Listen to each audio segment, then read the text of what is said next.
In today's video, I will walk you through how to use wet paint details in Krita. Press B to activate the freehand brush tool. Open the brush presets docker and search for wet paint details. Select the brush to start painting. Use pen pressure to control your strokes.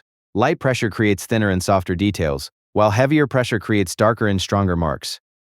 Start with lighter strokes to add details and build up your painting.